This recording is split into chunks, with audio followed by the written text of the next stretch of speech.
ഗ്രാമത്തിൽ എല്ലാവരും ഇന്ന് വളരെ വിഷമത്തോടെ ഇരിക്കുകയാണ്. 4 ദിക്കിലും ജനങ്ങൾ ചുമച്ചുകൊണ്ടിരിക്കുകയാണ്. നേതാവ് പഞ്ചായത്ത് തിണ്ണയിൽ വിഷമത്തോടെ ഇരിക്കുകയാണ്. അപ്പോഴാണ് പുതപ്പണിഞ്ഞുകൊണ്ട് ഗ്രാമത്തിലെ മുതിർന്ന വ്യക്തി അദ്ദേഹത്തിനടുത്തേക്ക് വന്നത്. അദ്ദേഹത്തിന് നേരെ നടന്നു പോലും വരാൻ പറ്റുന്നില്ല. അദ്ദേഹം കാണാൻ വളരെ ക്ഷീണിച്ചിരിക്കുകയായിരുന്നു. നമ്മളുടെ ഗ്രാമത്തിന് ഏതുപോലെ രോഗമാണ് വന്നതെന്ന് അറിയുന്നില്ല. എല്ലാ വീട്ടിലും കരയുന്ന ശബ്ദവും ചുമയ്ക്കുന്ന ശബ്ദവുമാണ് കേൾക്കുന്നത്. ഏതൊരു കുളികകളും ജോലി ചെയ്യുന്നേ ഇല്ല. തലവൻ സാറേ, എല്ലാവർക്കും സുഖമില്ലാതെ പോയിട്ടുണ്ട്. ഇതിന് വേഗത്തിൽ തീരുമാനം കിട്ടിയില്ലെങ്കിൽ പിന്നെ നമ്മളുടെ മുഴുവൻ ഗ്രാമവും നശിച്ചു പോവും. വൈദ്യരും ഏതും ചെയ്യാൻ പറ്റില്ല എന്ന് പറഞ്ഞിട്ടുണ്ട്. ഇപ്പോൾ നമ്മളെ രക്ഷിക്കാനായിട്ട് ആരുമില്ല. നമ്മൾ മുഴുവതും കുടുങ്ങിപ്പോയിട്ടുണ്ട്. എന്തെങ്കിലും ഒരു അത്ഭുതം നടന്നാണ് നമ്മളെ രക്ഷിക്കണം. തലവൻ സാറേ, മനുഷ്യരെ കൊണ്ട് ഒന്നും ചെയ്യാൻ പറ്റില്ല എന്ന് അറിഞ്ഞുപോയി. എല്ലാ വശത്തും മരണ നിഴലാണ് ഇരിക്കുന്നത്. നേതാവ് പേടിച്ച് എണീറ്റ് നിന്നു. അദ്ദേഹം 4 ദിക്കിലോട്ടും തിരിഞ്ഞു നോക്കി. ഗ്രാമത്തിന്റെ അവസ്ഥ കണ്ട് അദ്ദേഹം വല്ലാതെ വിഷമിച്ചിരുന്നു. മറ്റൊരു വശത്ത് നദിക്കരയുടെ അടുത്തായി നല്ല ബലമുള്ള ചുറുചുറുക്കുള്ള ഒരാൾ നിൽക്കുകയായിരുന്നു. അദ്ദേഹത്തിന്റെ തലയിൽ ഉള്ളൻ തൊപ്പി ഉണ്ടായിരുന്നു. മുഖത്തൊരു ദൈവീക ചിരിയുണ്ടായിരുന്നു. വലിയ മീശയുണ്ടായിരുന്നു. അദ്ദേഹം മറ്റാരുമല്ല, അദ്ദേഹമാണ് സക്കാറാം. അദ്ദേഹത്തിന്റെ മീശ റൈറ്റ്, അദ്ദേഹത്തിന്റെ ആം സ്ട്രൈറ്റ്. തിരമാലകളുടെ കൂടെ തനിച്ചു നിന്ന് അദ്ദേഹം ചെയ്യും ഫൈറ്റ്. സക്കാറാം നദിയിലേക്ക് വല എറിഞ്ഞു. വലയിൽ ഒരുപാട് മീനുകൾ കുടുങ്ങിക്കഴിഞ്ഞു. അദ്ദേഹം തന്റെ മുഴുവൻ ബലവും ചെലുത്തി ആ വല പുറത്തേക്ക് വലിച്ചു. സമുദ്ര ദൈവമേ, ഇന്ന് നിങ്ങളും എന്റെ ബലത്തിനെ ചോദിക്കുന്നുണ്ടോ? പക്ഷേ ഈ സക്കാറാമിന്റെ വളയിൽ നിന്ന് രക്ഷപ്പെടുന്നത് പറ്റില്ലാത്ത കാര്യമാണ്. എന്റെ കയ്യിൽ ബലം ഇരിക്കുന്നവരെ ഞാൻ തോൽവി സമ്മതിക്കില്ല. ഇത് നേരാണ്. അപ്പോഴാണ് മുതിർന്ന വ്യക്തി അവിടേക്ക് വന്നത്. അദ്ദേഹം സക്കാറാമിന്റെ തോളത്ത് കൈവച്ചു. സക്കാറാം, നീ ഇവിടെ മീനുകൾ പിടിച്ചുകൊണ്ടിരിക്കുന്നു. പക്ഷേ അവിടെ ഗ്രാമം മുഴുവതും അപായത്തിലാണ് ഉള്ളത്. നീയെങ്കിലും ഈ രോഗത്തിനെ കുറച്ച് പേടിക്കേ. ചേട്ടാ, പേടിയുന്നത് ഈ സക്കാറാമിന്റെ രക്തത്തിൽ തന്നെ ഇല്ല. ഈ ആക്രോശமான അലകളിൽ ദിവസവും പോരാടിക്കൊണ്ടിരിക്കുന്നവൻ എപ്പോഴും ഈ രോഗത്തിനും പേടിക്കില്ല. പറയണമെങ്കിൽ എന്റെ ശരീരം കല്ലുപോലെയാണ്, കല്ലുപോലെ. നിനക്ക് ഒരുപാട് ധൈര്യം അധികമാണ് സക്കാറാം. പക്ഷേ നിന്റെ അമ്മയ്ക്കും ഈ രോഗം കാരണം അസുഖം പിടിച്ചുപോയി. അവർ വീട്ടിൽ ഒരുപാട് കാഴ്ചകളോടെ പോരാടിക്കൊണ്ടിരിക്കുന്നു. നിങ്ങൾ എന്താ പറയുന്നത്? എന്റെ ദൈവമേ, എന്റെ അമ്മയ്ക്ക് അസുഖം പിടിച്ചോ? സക്കാറാം പേടിച്ചു പോയി. അദ്ദേഹം വല അവിടെ തന്നെ ഇട്ടിട്ട് അവിടെ നിന്നും വീട്ടിലേക്ക് ഓടി. സക്കാറാമിന്റെ അമ്മ മൂടി പുതച്ചുകൊണ്ട് കട്ടിലിൽ കിടക്കുകയായിരുന്നു. അവർ ചുമച്ചുകൊണ്ടിരുന്നു. അവർ കാണാൻ വല്ലാതെ ക്ഷീണിച്ചിരിക്കുകയായിരുന്നു. സക്കാറാം വീട്ടിനകത്തേക്ക് വന്നു. അമ്മയെ കണ്ടിട്ട് വല്ലാതെ വിഷമിച്ചു. എന്നിട്ട് അവരുടെ അടുത്തായി അദ്ദേഹം മുട്ടുകുത്തിയിരുന്നു. അമ്മേ, കണ്ണ് തിരക്കോ അമ്മേ. ഇവിടെ നോക്ക്, നിങ്ങളുടെ സക്കാറാം വന്നിട്ടുണ്ട്. ചേടാ, നിങ്ങൾക്ക് പെട്ടെന്ന് എന്താ പറ്റിയത്? നിങ്ങൾക്ക് എപ്പോഴും അസുഖം പിടിച്ചിട്ടില്ലല്ലേ? പിന്നെ ഇന്നെന്തായി? ആ മുതിർന്നയാൾ സക്കാറാമിന്റെ വീടിന്റെ വാതിൽക്കൽ വന്ന് നിന്നു. സക്കാറാം, ഞാൻ പറഞ്ഞല്ലേ, ഈ രോഗം ആരെയും വിട്ടുവച്ചിട്ടില്ല. ഇവർക്ക് ഒരുപാട് കാഴ്ചലായിട്ടുണ്ട്. ഇല്ല, എന്റെ അമ്മയ്ക്ക് ഒന്നും സംഭവിക്കില്ല. ആ ദൈവമുണ്ട്. ഈ രോഗം എന്റെ അമ്മയെ തൊടാൻ പോലും ഞാൻ സമ്മതിക്കില്ല. മനസ്സിലായോ മുത്തശ്ശ? സാഹചര്യം വല്ലാതെ കഷ്ടമായിരുന്നു.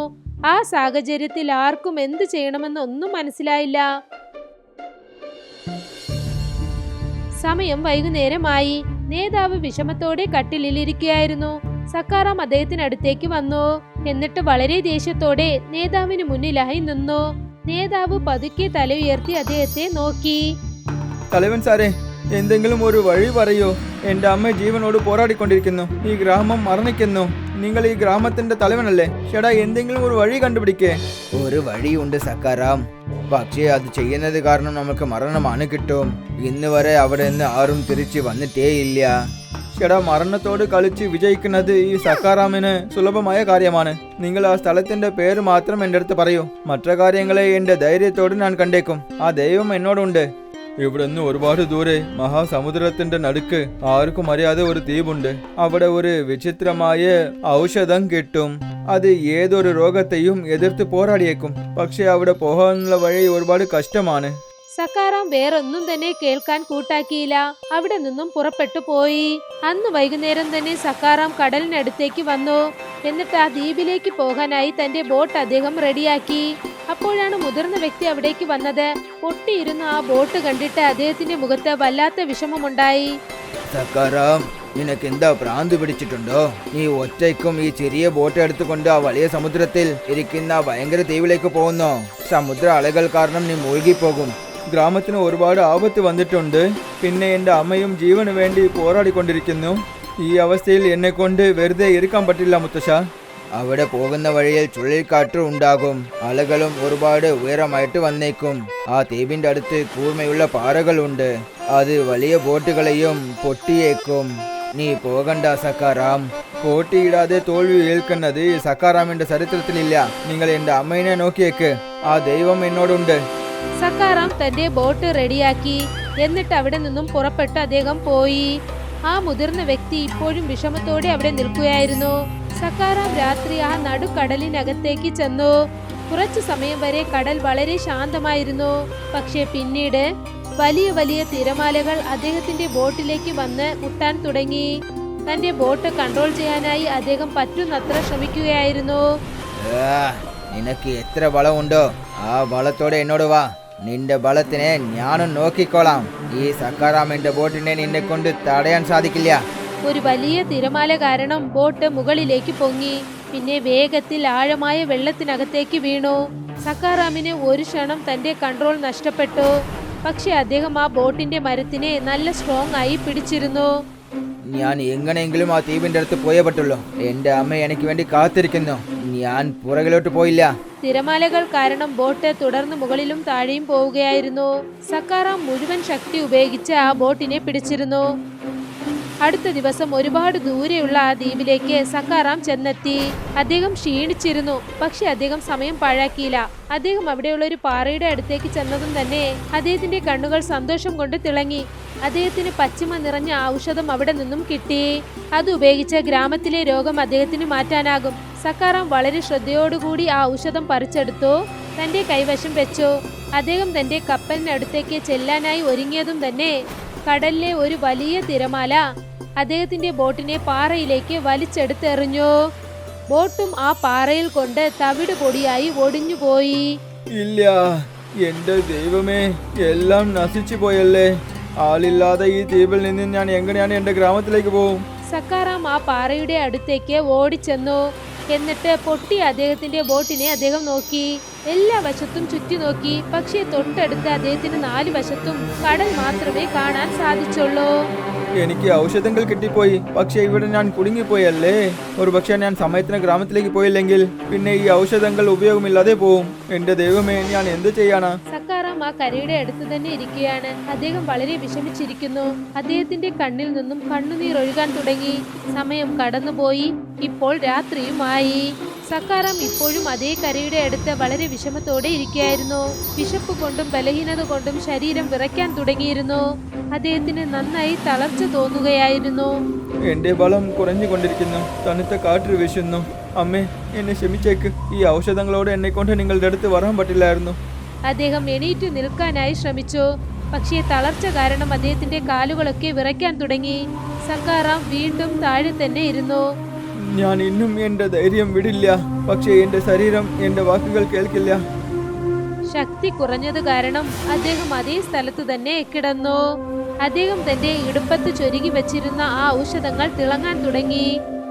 അടുത്ത ദിവസം രാവിലെ സക്കാറാം ആ ഈർപ്പമുള്ള മണലത്ത് മയങ്ങിക്കിടക്കുകയായിരുന്നു.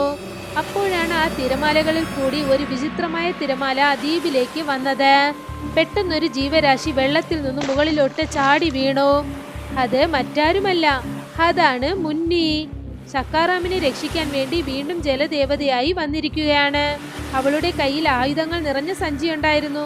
വെള്ളത്തിൽ നിന്നും പുറത്തു വന്നതും അവളുടെ വാല് കാലായി മാറിക്കഴിഞ്ഞു. മുന്നി ഉടഞ്ഞു കിടക്കുന്ന കപ്പലിനെ നോക്കി. എന്നിട്ട് വേഗം ചെന്ന് ആ ഉടഞ്ഞ മരക്കഷ്ണങ്ങൾ കയ്യിലെടുത്തു.